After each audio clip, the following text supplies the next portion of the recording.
Isang paalala, ang video na ito ay ayon lamang sa aking sariling pananaliksik. Hindi ko nais na pilitin ang sino man na maniwala sa videong inyong matutunghayan. Kung hindi kayo kumbinsido sa mga impormasyon at taliwas ang inyong paniniwala sa kaalamang aking ilalahad, maaari kayong gumawa ng sarili ninyong pagsisiyasat para sa inyong kakontentuhan. Ang videong ito ay gabay lamang sa mas malalim na kaalaman at pag-intindi at hindi gawa ng isang profesional. Naniniwala ako na malaya tayong magbigay ng opinyon at suhestyon bilang malayang mamamayan ng Pilipinas. Maraming salamat po. Marahil ang taong 2024 ay hindi naging maganda para sa ilan sa atin. Subalit maaari din na nagdulot ito ng kasaganahan sa marami sa atin. Ngayong taong 2025, halos lahat ay umaasang magiging magandang taon ito para sa lahat. Pero sino nga bang nakakaalam ng mga mangyayari sa taong ito at sa hinaharap kundi ang dakilang may kapal lamang? Subalit dito sa Pilipinas, may mga manghuhula o fortune teller na talaga namang tumatama kadalasan ng ilan sa kanilang mga nagiging prediksyon, kagaya na lamang ni Jay Costura. Marami ang nag-aabang taon-taon sa magiging prediksyon ni Costura sa tuwing lilipat ang panibagong taon. At para sa taong ito, umabot sa million views ang video ni Jay Costura tungkol sa kanyang mga prediksyon para sa taong ito. Ano nga bang mga naging prediksyon ni Costura para sa taong 2025? Dapat ba nating ikatuwa ito o dapat na ikatakot? Para mas maliwanagan tayong lahat, halika Paps, samahan niyo akong siyasatin ang mga nakakagulat na hula ni Jay Costura para sa taong 2025 na ang ilan ay nangyayari na umano.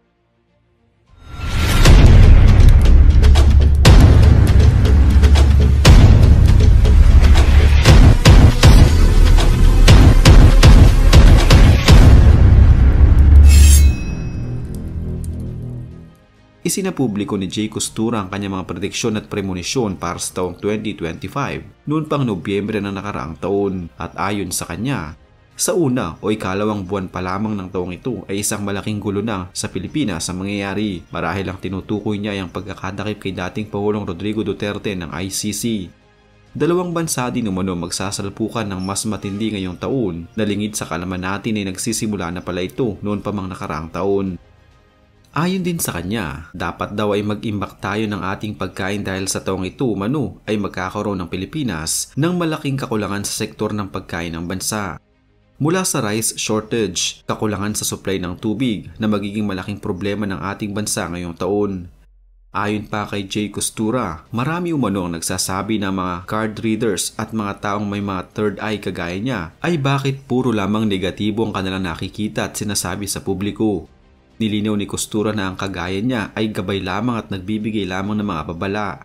Lahat naman umano tayo ay binigyan ng Diyos ng kanya-kanyang kakayahan, pero meron siyang kakayahan na mas bukas na tinatawag niyang sixth sense. Para sa kanya, bago mangyari ang isang pangyayari ay nagkakaroon siya ng mga premonisyon o ipinapasilip muna sa kanya ang mga mangyayaring ito sa hinaharap. At isa umano sa mga nakita niya ay ang pagsasalpukan ng malalaking mga bansa ngayong taon. Kaya dito napapasok na dapat ay mas ihanda natin ang ating mga sarili at sila bilang may kakaibang abilidad ang magiging gabay sa kung paano tayo maghahanda.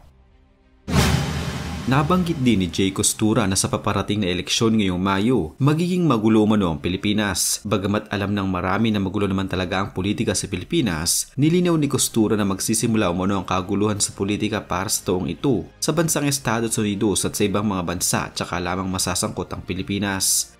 Isa pa sa mga pinakita sa kanyang prediksyon ay ang mas magiging malalang pagpapalit ng panahon ngayong taon. Paiba-iba umano ang panahon at mas malalakas na bagyo ang papasok sa taong 2025. Bagamat may mga kagamitan na tayong nakakatrack ng lagay ng panahon at sa mga paparating na bagyo, ayon kay Jay Costura, ang sa kanya umano ay babala lamang na ayon sa kanya, bagamat nakaranas na tayo ng ilang mga malalakas na bagyo at dilubyo noong mga nakaraang taon. Para umano sa taong ito ay mas magiging malakas ang mga sakunang ating pagdaraanan sa Pilipinas. Sa nakikita ding prediksyon ni Jay Costura para sa taong ito ay may isang klase umano ng insekto ang lalabas sa iba't ibang mga lugar. Nakikita niya umano na ang mga insekto na nanalasa at naglabasan noong unang panahon ay muling mananalasa ngayong taon. Kung ano umano ang naranasan noon sa mga insektong ito ay muli na namang mararanasan ito ng mga Pilipino ngayong taon. Sisibol din ngayong taon naman ang tinatawag na AI o Artificial Intelligence na kung saan tataas ang unemployment rate ng Pilipinas dahil mas pipili ng mga kumpanya sa ating bansa ang mag-hire ng mga AI. Ngayong taon din umano ay mas tataas ang mga kaso ng malawakang pagsusugal o gambling.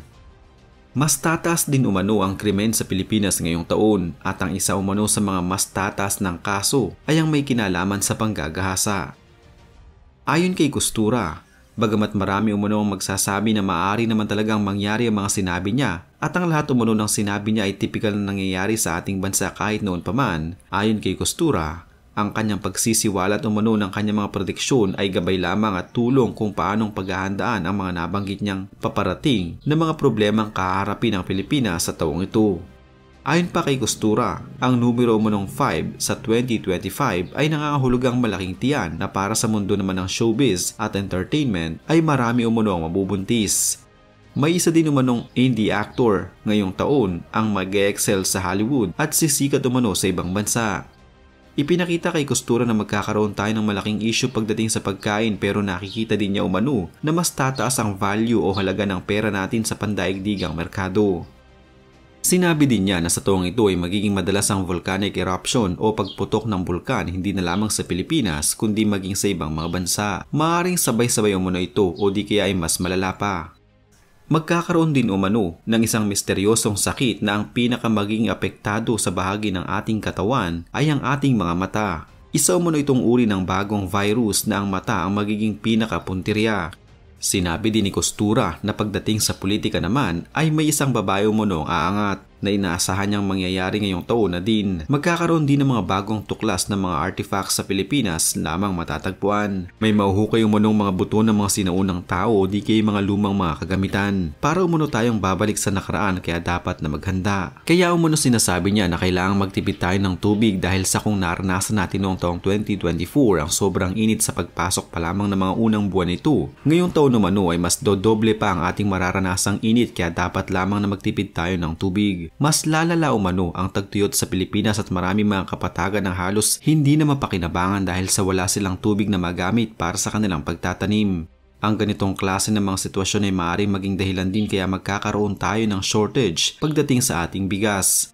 Isang malaking issue din umano ang mararanasan ng isang kilalang kumpanya dito sa Pilipinas. May nakikita din umano siyang isang malaking factory dito sa Pilipinas ang babalutin ng malaking apoy. At kung pag-uusapan naman umano ang mga aksidente, mas dadami umano ang mga insidente ng sunog dahil na din sa sobrang init na mararanasan natin ngayong taon. Ayon din kay Costura, lumalakas umano ang kanyang pakiramdam na may isa umanong sanggol ang ipapanganak ngayong taon na pag-uusapan dahil ang batang ito umano ay magsisilbing isang sign of healing. Malamang umano na ang batang ito sa ngayon ay unti-unti nang nabubuo sa sinapupunan ng kanyang ina. Kakaiba umano ang batang ito dahil mayroon siyang krus sa kanyang noo. Lagi po natin pagtatandaan, mga Nostradamus worldwide, mga abangers, hindi po kami nandito para magbigay ng takot, kundi ito po ay nagbibigay kami ng babala para makapaghanda po tayo sa pang-araw-araw natin na buhay. Ang lagi po nating sandata, huwag natin kalimutan ang pagdadasal at pasasalamat sa Panginoon.